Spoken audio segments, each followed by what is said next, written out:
اللهم صل على محمد وآل محمد.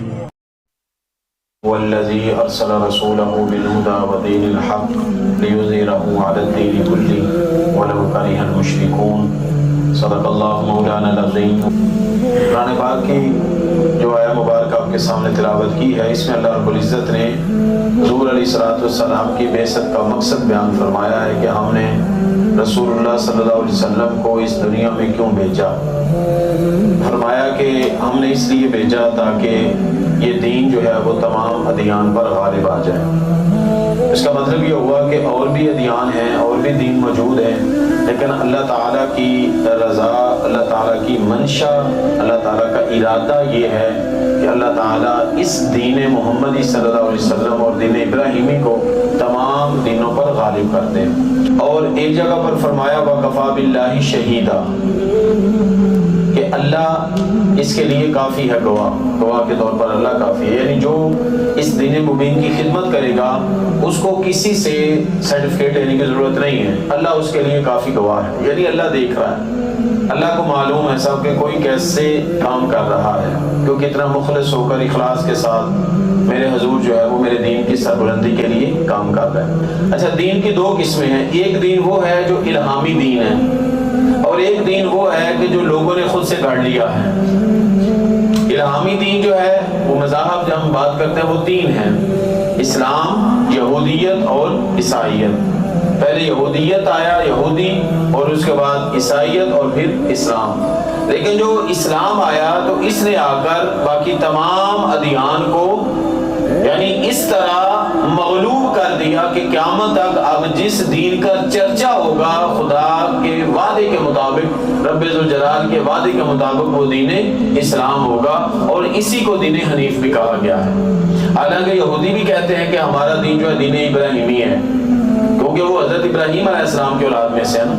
عیسائی جو ہیں حضرت عیسیٰ علیہ السلام، ان کا بھی آگے سے شجرہ جو ہے وہ جا کر حضرت اسحاق علیہ السلام سے ملتا ہے، تو وہ بھی اپنے آپ کو حضرت ابراہیم علیہ السلام کے فالور کہتے ہیں.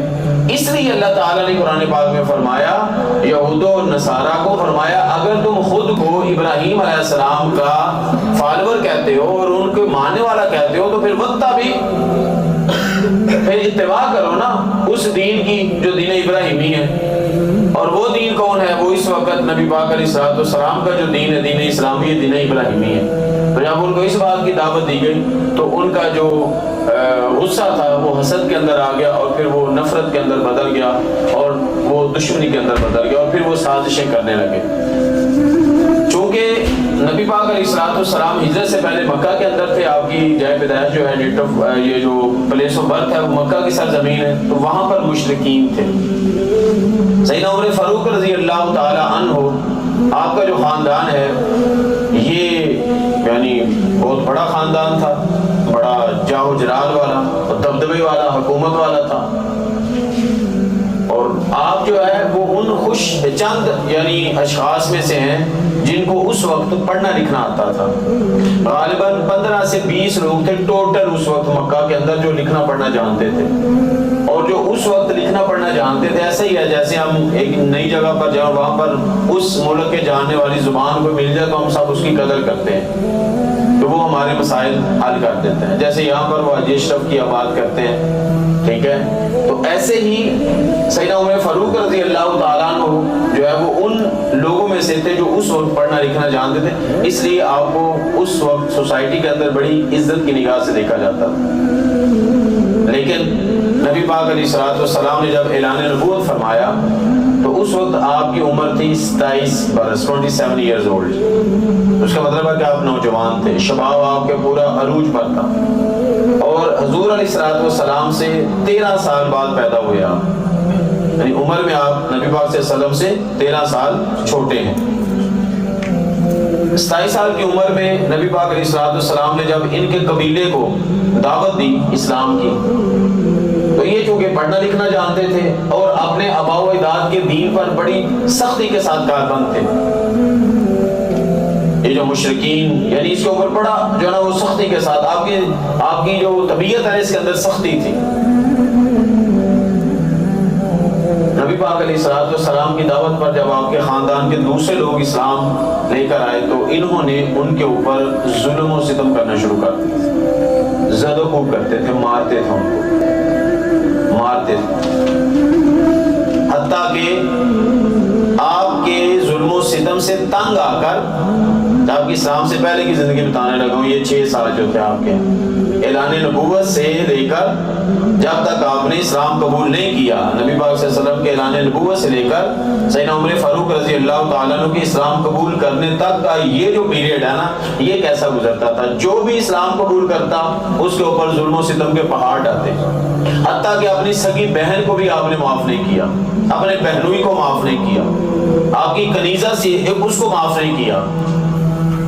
جب نبی پاک علیہ السلام نے ہجرت حبشہ کا حکم دیا تھا تو ان میں آپ کی ایک لونڈی بھی تھی، آپ کی کنیزہ تھی، خادمہ تھی، تو ایک دن گھر آئے تو وہ سامان باندھ رہی تھی اور ساتھ یہی کہہ رہی تھی اللہ ہمیں مشرکین کے شر سے بچائے، انہوں نے ہمیں ہجرت پر مجبور کر دیا ہے۔ تو سیدنا عمر فاروق رضی اللہ تعالیٰ نے دیکھا یہ ہے کنیزہ، یہ ہے غلام، یہ ہے لونڈی، اور یہ باتیں کیسی کر رہی ہے؟ اس وقت پوچھا کہ آپ کو کیا تکلیف ہے، آپ کیوں ہجرت کرنا چاہتی ہیں؟ تو اس وقت آپ کی کنیزہ نے یہ کہا تھا کہ یہاں کے جو مشرکین ہیں وہ ہمیں اپنے دین کے مطابق عمل نہیں کرنے دیتے، اس لیے ہمیں رسول اللہ صلی اللہ علیہ وسلم نے ہجرت کا حکم دیا ہے۔ تو اس وقت آپ کے دل کے نا تھوڑا سا پہلی ضرب جو لگی نا وہ آپ کی اس لونڈی کی، آپ کنیزہ کی اس بات سے لگی، آپ کا دل تھوڑا نرم ہو۔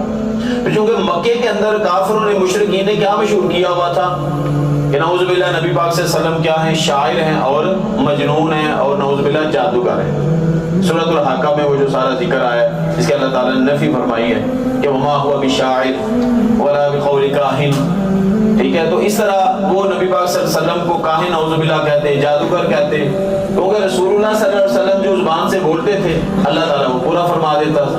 حضور علیہ السلام چاند کو حکم فرماتے 2 ٹکڑے ہو جاتا، سورج کو حکم فرماتے واپس پلٹ آتا، درختوں کو حکم فرماتے جڑوں سمیت جو ہے نا وہ آ جاتے، جانوروں کو حکم فرماتے جانور رسول اللہ صلی اللہ علیہ وسلم کے قدموں میں آ کر سجدہ فرماتے، جھک جاتے۔ مطلب یہ ہے کہ اب یہ چیزیں جو تھیں وہ ان کے لیے بالکل نہیں تھیں اور وہ یہ سمجھتے تھے کہ یہ جادوگر کے علاوہ کوئی بندہ کر نہیں سکتا۔ مشرکین کا یہ عقیدہ تھا کیونکہ وہاں پر جادو تھا بہت زیادہ، لوگ تو توہمات کا شکار تھے، ٹھیک ہے؟ اس لیے وہ اپنے جانور جو تھے وہ کہاں پر جا کر ذبح کرتے تھے؟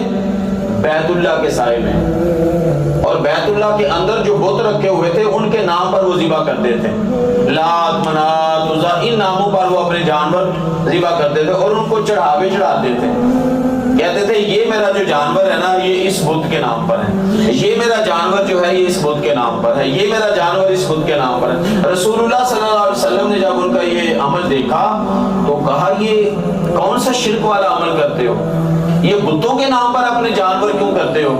پھر اللہ تعالیٰ نے سورۃ المائدہ کی جو ہے وہ آیت مبارکہ نازل فرمائی، حرمت علیکم المیتۃ والدم ولحم الخنزیر وما اہل لغیر اللہ بہ، اللہ نے حرام کر دیا اس جانور کا کھانا پینا اور اس کا قربان گاہ کی طرف لے کر جانا جو اللہ کے نام کے علاوہ کسی اور کے نام پر ذبح کیا جائے۔ وہ کیا کرتے تھے؟ بسم اللہ، بسم العزا، یعنی بسم کیا ہے کہ نا، بسم کا مطلب ہوتا ہے نام، اللہ یعنی نام، اسم عربی زبان میں نام کو کہتے ہیں، تو جب شروع میں بے لگ جاتا ہے تو اس کا مطلب ہے ود دا نیم آف، یعنی یہ ہوتا ہے۔ تو ان کو دیکھ کر پھر ہمیں حکم ہوا کہ جب تم نے جانور ذبح کرنا ہے تو تم نے کیا کہنا ہے؟ بسم اللہ، اللہ اکبر، اللہ اکبر، ٹھیک ہے؟ تو بسم وہی رہا اور آگے وہ اپنے بتوں کا نام لیتے تھے۔ مسلمانوں کو حکم ملا کہ تم نے کس کا نام لینا ہے؟ اللہ کا نام لینا ہے۔ اچھا، یہاں پر کچھ لوگوں کو غلط فہمی ہوئی ہے، انہوں نے یہ کہا ہے کہ اگر کسی یعنی جانور کو ذبح کریں اور یہ کہیں کہ یہ جانور میں ذبح کر رہا ہوں اور اس کا ثواب غوث پاک رضی اللہ تعالیٰ عنہ یا اپنے کسی مرشد کی پاک بارگاہ میں پہنچ، وہ سمجھتے ہیں کہ شاید یہ بالکل اسی طرح جس طرح مشرکین مکہ کے اندر کرتے تھے، چڑھاوے چڑھاتے تھے، یہ ان کو غلط فہمی ہو گئی۔ حالانکہ یہ حکم جب آیا تو کب آیا؟ جب وہ لوگ، یہ بڑا امپورٹنٹ مسئلہ ہے، اور یہاں پر کچھ لوگ جو ہمارے نوجوان جو نسل ہے اس کو یعنی سادہ لوگ نوجوانوں کو گمراہ کر دیتے ہیں، وہ کہتے ہیں ہاں یار غیر اللہ کے نام پر جب اللہ نے کہہ دیا حرام ہے تو یہ تو میرا حرام ہے، تو یہ جو اللہ کا بندہ ہے یہ اللہ تو نہیں ہے تو یہ غیر اللہ ہوا۔ حالانکہ دوسری اگر اس اصطلاح میں اگر جائیں ڈیپلی اس کو دیکھیں تو یہ غیر اللہ نہیں ہے. غیر اللہ وہ ہوتا ہے جو اللہ کے اگینسٹ آتا ہے, اس کو غیر اللہ کہتے ہیں. غیر کون ہوتا ہے؟ غیر پرایا. یعنی اسی پنجابی کہنا ہے نا یار وہ غیر ہے, یعنی انہوں نے ساڈے نال کوئی تعلق نہیں. تو یہ جو ہستیاں نے جنہیں سانو خود اللہ دی ذات تک پہنچایا, تے غیر کس طرح ہو سکتے ہیں؟ یہ اپنے نے, یہ اللہ دے اپنے نے, اللہ دے غیر نہیں ہے. اللہ دے غیر ہونے جڑے اللہ دے مقابلے دے آگے کھلوتے سن. اس لیے اللہ تعالیٰ نے قرآن پاک کی آیت مبارکہ نازل فرمائی کہ وہ اپنے بتوں کا نام لے کر جانور ذبح کرتے ہیں, تم اللہ کا نام لے کر جانور ذبح کرو. اچھا یہ سلسلہ بالکل چلتا رہا. حضرت شاہ ولی اللہ محدث دہلوی رحمۃ اللہ علیہ, اب آپ نے دیکھا کہ لوگ جو ہیں وہ اس یعنی عقیدے کے اندر پڑ گئے ہیں اور اس غلط فہمی مس انڈرسٹینڈنگ میں ہو گئے ہیں. لوگوں نے بتا دیا کچھ علماء نے کہ یہ جو کہنا کہ خواجہ غریب نواز کے نام پر میں یہ کر رہا ہوں یا حضور داتا صاحب یا بابا فرید کے نام پر یہ جانور ذبح کر, مقصد کیا ہوتا تھا کہ جانور تو اللہ کے نام پر ذبح کرنا ہے, لیکن اس کا جو ثواب اللہ کی بارگاہ سے ملے گا وہ اس بزرگ کو پہنچے. عقیدہ بھی یہی ہے, ہماری نیت بھی یہی ہوتی ہے, ارادہ بھی یہی ہوتا ہے. ایسا ہی ہے نا. اگر کسی کا ایسا ارادہ نہیں ہے تو پھر میں یہاں پر بیٹھ کے کہہ رہا ہوں کہ وہ حرام ہے. وہ کیا ہے؟ حرام ہے. اگر کسی کا یہ ارادہ نہیں تو وہ قرآن کی اس آیت مبارکہ کے مطابق آئے گا, پھر وہ غیر اللہ کے نام پر ذبح ہو رہا ہے, ٹھیک ہے, جس کا قرآن کے اندر حکم آ گیا. تو بہرحال ہمارا ارادہ, ہماری نیت کیا ہوتی ہے؟ یہ ہوتی ہے کہ ہم یہ جانور ذبح کر رہے ہیں, اس جانور کو اللہ کے نام پر ذبح کیا ہے, اس اللہ کی بارگاہ سے جو ہمیں ثواب مل رہا ہے وہ ثواب ہم اپنے فلاں بزرگ کو پہنچا رہے ہیں. بس یہ ہے. جس طرح قربانی کے اندر ہم کرتے ہیں, قربانی کا جانور کسی اپنے بزرگ کے نام پر, والد ہے, والدہ ہے. رسول پاک صلی اللہ علیہ وسلم نے بھی تو ایسا کیا ہے نا امت کے لیے. سیدنا مولا علی شیر خدا کرم اللہ وجہ فرماتے ہیں کہ رسول پاک صلی اللہ علیہ وسلم ہر سال 2 جانور ذبح کیا کرتے تھے, ایک اپنی طرف سے اور ایک اپنی امت کے غریب لوگوں کی طرف سے. امت تو ثبوتوں میں مل گیا نا رسول پاک صلی اللہ علیہ وسلم کی زندگی مبارکہ سے کہ آپ جانور جب ذبح کرتے تو اس وقت ارادہ کیا ہوتا ہے رسول پاک صلی اللہ علیہ وسلم کا کہ اس کا ثواب, یعنی یہ میری امت کی طرف سے, یہ میری امت کی طرف سے. تو اس کا مطلب ہرگز یہ نہیں ہے کہ وہ غیر اللہ کے نام پر ذبح ہو گیا. اس کا مطلب یہ ہوا کہ وہ پڑھتے یہی تھے بسم اللہ اللہ اکبر, لیکن ارادہ اور نیت یہ تھی اے اللہ جو ثواب اس کا تو مجھے عطا فرمائے وہ سارا میری امت کو عطا فرمائے. تو اس ارادے کے ساتھ, اس نیت کے ساتھ اگر آج بھی کوئی جانور ذبح کرتا ہے, اپنے کسی مرشد کا نام لے, شیخ کا نام لے لے, والد کا نام لے لے, والدہ کا نام لے لے, کسی بھی روحانی بندے کا نام لے لے, کسی بھی شخص کا نام لے لے, تو وہ غیر اللہ کے نام پر ذبح نہیں ہوگا. شاہ ولی اللہ کا جب دور ہے تو یہ مسئلہ بہت زیادہ اٹھ گیا, بہت زیادہ کھڑا ہو. شاہ ولی اللہ بڑے کمال کے عالم, بہت بڑا نام ہے شاہ ولی اللہ. محدث دہلوی ان کو کہا گیا. محدث جو بندہ کون ہوتا ہے؟ عام بندہ حدیث پڑھنے والا محدث نہیں ہوتا. حدیث کو کوئی بھی پڑھ سکتا ہے. ہم 7 سال ادھر پڑھتے ہیں, پورا دورہ حدیث پڑھ کے گزر جاتے ہیں. پڑھنا اور ہوتا ہے, سمجھنا اور ہوتا ہے. محدث اس کو کہتے ہیں جو حدیث پڑھتا ہے, سمجھتا ہے, عمل کرتا ہے, حفظ کرتا ہے. 1,00,000 حدیث جس کو زبانی یاد اس کو حافظ الحدیث کہتے ہیں. 1,00,000 حدیث. محدث بہت بڑا لقب ہے, محدث دل. آپ نے جب یہ دیکھا تو آپ نے کہا یار لوگ تو غلط فہمی کا شکار ہو گئے. اور علماء کی ذمہ داری کیا ہوتی ہے کہ وہ اپنے دور کے لوگوں کی اصلاح کا کام کریں اور دیکھیں کہ اگر کسی جگہ پر کوئی بندہ کسی دین کے مسئلے کو سمجھ کر غلط فہمی کا شکار ہو گیا تو اس کی غلط فہمی دور کی جائے. جب آپ نے یہ دیکھا کہ لوگ غلط فہمی کا شکار ہو گئے ہیں تو آپ نے پھر قرآن پاک کی جب تفسیر لکھی قرآن پاک کی, تو آپ نے وہاں پر پھر لکھا ای عند وقت ذبیح وما اہل لغیر اللہ بہ. جب یہ لفظ آئے تو آپ نے کیا فرمایا, اس سے مراد کیا ہے؟ ای یعنی ای کا مطلب یعنی عند وقت ذبیح, یعنی یہ جو لفظ ہے اللہ تعالیٰ نے قرآن کے اندر ارشاد فرمایا ہے, اس کا مراد یہ ہے کہ جب ذبح کرتے ہوئے اللہ کے نام کے علاوہ کسی کا نام لے لیا تو وہ مردار ہے, وہ حرام ہے, اس کے علاوہ حرام نہیں ہے. آپ نے امت کی اصلاح فرما دی, لوگوں کی جو غلط فہمی تھی اس کو ختم کر دی. بہرحال کہنے کا مطلب یہ ہے کہ امت کے اندر اس طرح کی بہت زیادہ غلط فہمیاں جو ہیں وہ آج بھی پائی جاتی ہیں, جو شروع سے چلتی آ رہی ہیں.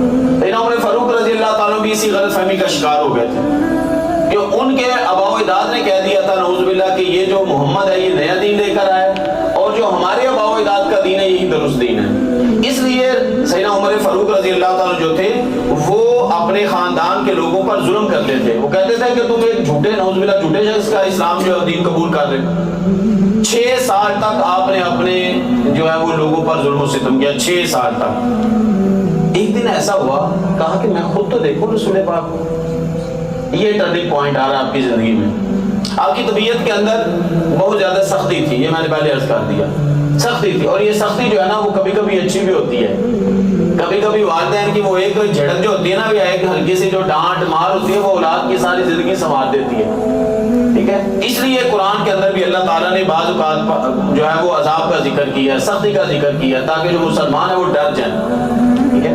تو حرم پاک میں رسول پاک صلی اللہ علیہ وسلم بلند آواز سے قرآن پاک کی تلاوت فرما رہے تھے، اور وہ سورۃ الحاقہ کی تلاوت فرما، الحاقۃ ما الحاقہ وما ادراک ما الحاقہ، یعنی قیامت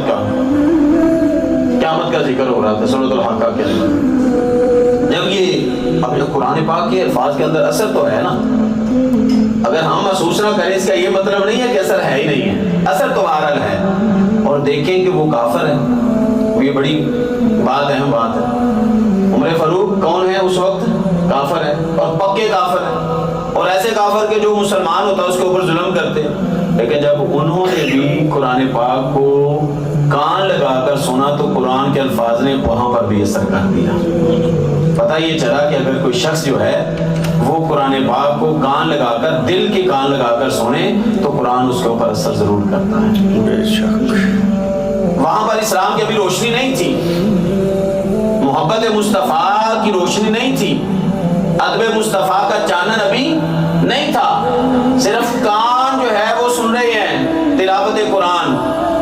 اس کی شاید وجہ یہ تھی کہ پڑھنے والے رسول اللہ صلی اللہ علیہ وسلم تھے۔ پڑھنے والے پر بھی بڑا ڈیپینڈ کرتا ہے نا کہ جو پڑھ رہا ہے کیا وہ دل سے پڑھ رہا ہے یا اوپر سے پڑھ رہا ہے، وہ لوگوں کی واہ واہ کے لیے پڑھ رہا ہے یا دل سے اللہ کو راضی کرنے کے لیے پڑھ رہا ہے۔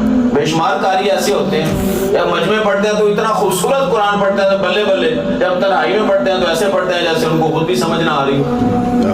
بات یہ ہے کہ جب یہ اثر اس لیے ہوتا ہے نا، پھر اثر اس لیے ہوتا ہے۔ اب عالم صاحب بیٹھے ہوئے ہیں جناب جی، سامنے بیٹھے ہوئے ہیں، ٹوپی بھی پائی ہے، دستار بھی پائی ہے، لوکی گئے تو ناری لا کے پرا رکھ دیتی ہے۔ یہ اس کا مطلب آپ نے کس کے لیے پہنی ہوئی ہے؟ لوگوں کے لیے، اللہ کے لیے نہیں پہنی۔ اگر اللہ کے لیے پہنی ہے تو پھر بعد میں بھی پہنے رکھو، اور اگر اللہ کے لیے تو پھر لوگ آ گئے تو کوئی بات نہیں، جیسے بیٹھے رہو ویسے ہی بیٹھے رہو۔ ہاں لباس کا ضرور خیال کرو، لباس کا خیال، کیونکہ رسول پاک صلی اللہ علیہ وسلم کی سنت ہے۔ کہنے کا مطلب ہے کہ جب انسان کی زندگی لوگوں سے علاوہ اور لوگوں کے سامنے ایک جیسی ہو جاتی ہے نا، پھر اللہ تعالیٰ اس کی زبان کے اندر اثر رکھ دیتا ہے۔ اولیاء کرام کی زندگیاں دیکھیں نا، کیوں لوگ کشاں کشاں چلے جاتے ہیں، کیوں لوگ ان کے پیچھے، کئی ہیں وہ بیچارے دروازے کھڑکاہٹ کر آتے ہیں، آؤ ساڑھے پیچھے، آؤ ساڑھے پیچھے، آؤ ساڑھے نال، لوگ کے اندر جاؤ ساڑھی جان چھڈو۔ تو کوئی وہ ہوتے ہیں کہ جو اپنے ایک جگہ پہ بیٹھے ہیں، لوگ جو ہے نا وہ ان کے پیچھے پیچھے ایسے جاتے ہیں۔ کیوں جاتے ہیں؟ کیونکہ ان کا ظاہر بھی ایک ہے، ان کا باطن بھی ایک ہے، وہ جو کہتے ہیں نا اس کے اوپر عمل کر کے دکھاتے ہیں۔ اس لیے پوری دنیا کے اندر اللہ تعالیٰ ان کی محبت لوگوں کے دلوں میں ڈال دیتا ہے۔ رسول پاک صلی اللہ علیہ وسلم قرآن کی تلاوت کر رہے ہیں، رسول پاک صلی اللہ علیہ وسلم قرآن کی تلاوت کر رہے ہیں، سورۃ الحاقہ، جب قیامت کا ذکر، تو سیدنا عمر فاروق نے اس وقت کہا نہیں، یہ شاعر نہیں ہو سکتا، یہ مجنون نہیں ہو سکتا، نعوذ باللہ، یہ کاہن نہیں ہو سکتا۔ اس کے بعد باہر نکلے، اور آپ کو پتا ہے کہ ابو جہل بدبخت جو تھا، اس نے اپنی حویلی کے اندر اعلان کیا، لوگوں کو اکٹھا کیا، کون ہے نعوذ باللہ جو محمد مصطفیٰ محمد رسول اللہ کو قتل کر دے۔ عمر فاروق نے کہا میں کروں گا، یہ کون سی بڑی بات ہے، میرے پاس بڑا روب ہے، دبدبہ ہے، طاقت ہے، تلوار نہیں اس طرح پکڑ کے جا رہے ہیں اس طرح۔ ابو نعیم راستے میں ملتے ہیں آپ کے دوست سے، فرمایا ابو عمر کہاں جا رہے ہو؟ اے رسول اللہ نعوذ باللہ قتل کرنے جا رہے ہو۔ فرمایا کیوں قتل کرنے جا رہے ہو؟ پہلے اپنے گھر کا تو معاملہ دیکھو۔ فاروق کہتے ہیں کیا ہوا ہے؟ میں تمہاری بہن نے اسلام قبول کر لیا، فاطمہ ان کی بہن کا نام ہے، تمہاری بہن نے اسلام قبول کر لی ہے، تمہارے بہنوں ہی اسلام قبول کر چکے ہیں۔ آپ نے کہا اچھا؟ کہنے لگے اچھا محمد نعوذ باللہ محمد کو تو بعد میں دیکھوں گا، پہلے اپنے گھر والوں سے نمٹ ذرا ان کی خیر لے لوں۔ جب گئے سبحان اللہ، پھر قرآن اثر کیا، پھر قرآن نے اثر کیا۔ قرآن کے اندر میں نے اس لیے کہا بڑی تاثیر ہے، بڑی طاقت ہے قرآن کے اندر۔ قرآن دیکھنے سے اللہ گناہ معاف کر دیتا ہے، قرآن کو چومنے سے اللہ گناہ معاف کر دیتا ہے، پڑھنے والے کا عالم کیا ہوگا، سمجھنے والے کا عالم کیا ہوگا۔ سورہ طٰہٰ، سبحان اللہ، کون سی سورت ہے؟ سورہ طٰہٰ، ما انزلنا علیک القرآن لتشقى الا تذکرۃ لمن یخشیٰ، 16 پارے کی سورہ مبارکہ ہے۔ آپ کی بہن اندر اس سورت کی تلاوت کر رہی ہے۔ سیدنا عمر فاروق رضی اللہ تعالیٰ عنہ نے جب یہ سنا اپنی بہن کی زبان سے، دروازہ کھٹکھٹایا، وہ ان کو پتہ چل گیا تھا کہ یہ جو دستک ہے عمر کی ہے، ٹل گئے۔ وہ جو اس وقت پتہ قرآن پاک ایک کتاب کی شکل میں نہیں تھا، ایسے ایک کاغذ ہے، اس کے اوپر کچھ لکھا ہوا ہے، پتھر ہے، اس کے اوپر کچھ لکھا ہوا ہے، جو چیز اویلیبل ہوتی اس کے اوپر قرآن لکھ کر رکھ دیا جاتا۔ تو اس وقت جو آپ کے پاس اویلیبل مٹیریل تھا اس کے اوپر آپ پڑھ رہی ہیں، تو جب دیکھا تو فوراً ایسے کر کے چھپا دیا کہ عمر آ رہا ہے، مارے گا۔ تو عمر نے باہر سے سن لیا تھا کہ یہ قرآن پڑھ رہی ہے، اندر آئے تو جو ہی کہا کہ کیا پڑھ رہے ہیں، انہوں نے کہا نہیں میں کچھ بھی نہیں، میں تو ویسے ہی بس، تو یعنی اپنی جان بچانے کے لیے میں کچھ نہیں، میں نے سنا ہے تم کچھ پڑھ رہے۔ انہوں نے فرمایا ہاں، اگر پوچھنا چاہتے تو میں رب کا قرآن پڑھ رہی تھی۔ پہلے وہی روٹین، مارنا، ظلم و ستم کیا، تھوڑا زد و کوب کیا۔ ایک جملہ بولا آپ کی بہن نے، فرمایا عمر آج اگر جان بھی لے لو گے نا، اگر زندگی کی بازی بھی ہاتھ میں پڑ جائے گی تو زندگی کو قربان کر دوں گی، لیکن رسول اللہ کی جو شریعت ہے اس کو نہیں چھوڑوں گی، رب کا قرآن نہیں چھوڑوں گی، تلاوت نہیں چھوڑ سکتی میں، جو کرنا ہے کر لو۔ جب بہن کی زبان سے، بہن پھر بھی بہن ہوتی ہے، وہ کبھی نہ کبھی جتنا مرضی انسان جو ہے نا وہ غصے سے اندر آ جائے پھر بھی بہن کی طرف مائل ہو ہی جاتا ہے۔ تو کہا اچھا بہن اگر یہ بات ہے تو مجھے ذرا پڑھ کر سنو، یہ لاسٹ پوائنٹ تھا، ٹرننگ پوائنٹ، مجھے پڑھ کر سناؤ۔ کہا نہیں، یہ اگلی بات سنیے۔ پھر یہ ہوتا ہے صاحب تقویٰ جو لوگ ہوتے ہیں نا، وہ ان کا یہ کردار ہے۔ کہا اچھا یہ رب کا قرآن پاک ہے، اگر تو اس کو سننا چاہتا ہے تو اہتمام کر۔ عمر فاروق کے لیے بالکل نئی بات تھی، یہ اہتمام کیا ہوتا ہے؟ یہ جیسے ہمیں حکم ہے کہ جمعے کے دن اہتمام کر کے آؤ۔ ساری زندگی کبھی قرآن نہیں سنیا، تو صرف روزے ہونے ہیں تو اسی قرآن پڑھنا ہے، پھر ساڑھا دل کس طرح جناب صاف ہونا، دل دی تاریکی کس طرح دور ہونی، پرابلم، مصیبت، مشکلہ کس طرح دور ہونی ہے۔ سب سے بڑی تاریکی کون سی ہے؟ سب سے بڑی ظلمت کون سی ہے؟ کفر کی۔ سیدنا عمر فاروق رضی اللہ تعالیٰ عنہ کی یہ ظلمت، یہ تاریکی کیسے دور ہوئی؟ رب کا قرآن سننے سے دور ہوئی۔ اگر قرآن نہیں پڑھنا آتا کوئی بات نہیں یار، کبھی کبھی صبح جب اٹھتے ہو نا تو آج کل تو یوٹیوب ہے، موبائل ہر کسی کے ہاتھ کے اندر ہے، کبھی کبھی سورہ یاسین لگا کے سن لیا کرو، کبھی کبھی سورہ رحمان لگا کے سن لیا کرو، اور یہ ارادہ، یہ نیت، یہ دعا کر دیا کرو، میرے مالک تو نے عمر فاروق کو قرآن سننے کی برکت سے کفر سے اسلام کی طرف کر دیا تھا، اللہ آج میں بھی قرآن سن رہا ہوں، مجھے بھی اسلام کے اوپر استقامت عطا فرما۔ اللہ پاک عمل کی توفیق عطا فرما۔